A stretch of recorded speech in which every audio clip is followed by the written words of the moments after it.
Hey guys, it's Josh from Optimize You. How are you today? This is Jerry. Hey man, what's going on? We're in the Clarksville clinic. We're in Clarksville today, 210 Needmore Road, Clarksville, Tennessee. Come check us out. We have the cryotherapy, infrared sauna, compressions. We have everything you need if you're on. It's right behind Home Depot. Right behind Home Depot, pretty close to Nashville. If you're Where's in Nashville. Paducah?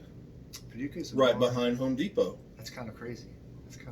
You think there's a thing there? Yeah. I don't think so. So today, get him in line. Today we want to talk about testosterone, like we always do, in some sort. Okay. But for 20-year-olds, 30-year-olds, 40-year-olds, those guys that you normally wouldn't think may have low testosterone, unfortunately, it's become an issue, hasn't it? Yeah, I think there's multi-factors there. Mm-hmm. What's interesting, if you go back in time and you look at the average testosterone, like post-World War II, so we're talking 1950s, 60s, the average was up into the 800 range. Yeah. And now, what's our average? Yeah, around 400, I think. Exactly. So how do we drop like 400 points? What did we do? Yeah. So there are a lot of things we've done. Oh, I mean, you could get in an argument about this, but I think it's probably we have less labor-intensive jobs. We're fatter as a society. So, I get it. So let's talk about those. We'll start off less labor-intensive. So what does that mean? All right, so we're sitting on our butts. Yeah. Right? So there's so many more jobs that are just type, or in the computers. We're stockholders, they're not running around, they're not picking up the metal, steel frames, they're not laying brick, they're not doing all those types of things. That's a big deal for your hormones, right? Sure it is. Yeah, your hormones. So when you're active, your body's going to produce more testosterone to keep you active. That's what you're going to do. So when you see that decrease, that happens. Weight gain? Absolutely, weight gain. Well, I mean, that comes from the labor. I think it also comes from our diet changes.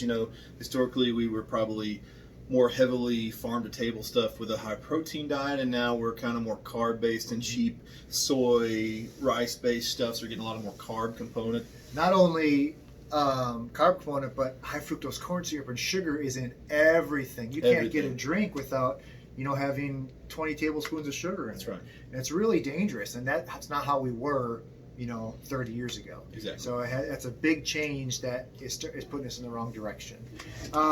Glyphosates. Tell me about glyphosates. What are they? Well, I mean, that's what you see in Roundup or most classic weed killers. If you live in any kind of farming community at all, I don't care what you do, it's affecting you. It's in your well water, it's in your drinking water, it's in your clothing. It gets on you through your skin. Fruits and vegetables that you eat. Absolutely. What you take in, it's everywhere. Yeah. So again, it's everywhere. Best way to get rid of glyphosates. I mean, water filters that have ceramic components, infrared sauna usage. Infrared sauna, that's what I was looking for. Sweat. So they've done studies, sweat, blood, urine. The easiest way, the best way to get glyphosates out of your body is to sweat. So come use the sauna. It's like 2 or 3 times more efficient in sweat than urine. Exactly. Birth control in our water supply.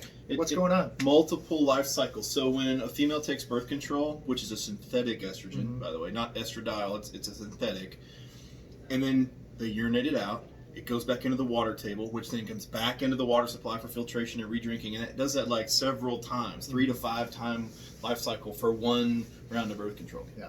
So we've already named a couple, but kind of what these are called are EDCs, endocrine disrupting chemicals, right? That's right. So I probably should have said that first, but this is kind of an example. These are different examples of what all these EDCs are. Plastics. Microplastics or phthalates that make plastics more thin and flexible and clear. Everybody is taking something out of plastic every single day. You can't. I do. Not. Yes, there's no way you avoid it. You do. Yeah, absolutely. Right? Plastic bottle, your soda, your water. You warmed your food up in a plastic container. Yeah. All of those things are getting into your food supply. You're digesting it, becoming an EDC, disrupting your androgens, disrupting the flow of your estrogens going where they need to go, your androgens going where they need to go. They're taking the place. So you have a cellular body, right? You have a place where the androgen needs to go. The receptor. All of a sudden you have an EDC there, stopping that from being able to happen. Yeah, or mimicking other compounds and binding the receptor, like estrogen mimicking that it can do. That's right. Yeah, so it's a serious deal that you can't get away from. You can try to minimize it. That's right. But you can't stop. Well, that's one thing I want to say is that there is not one of these would hurt you if it was just one, right? The birth control in the water. Yeah, that we know. The birth control of the water. The glyphosates. But what's happening is you're being bombarded from every single angle. That's right. So you need to optimize your body. You need to be aware of it to know what to do. So you 20-year-olds, you 30-year-olds, you 40-year-olds probably need to be IT anyways. But 20 and 30 years old, you should know what your testosterone levels are.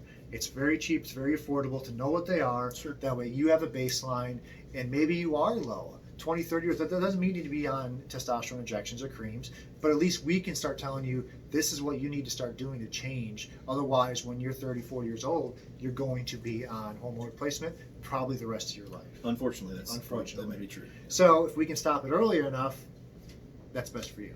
So come get your labs checked. Let us help you out and get you going on the right path. All right, guys, real quick video on EDCs, endocrine disrupting chemicals, and that 20, 30-year-old who really needs their labs checked. All right, guys, Josh, Optimize You. Jerry Rod. Smith. Jerry Smith. I love you, Jerry. I love you back. I miss Thanks, you. Guys. I miss you. Bye.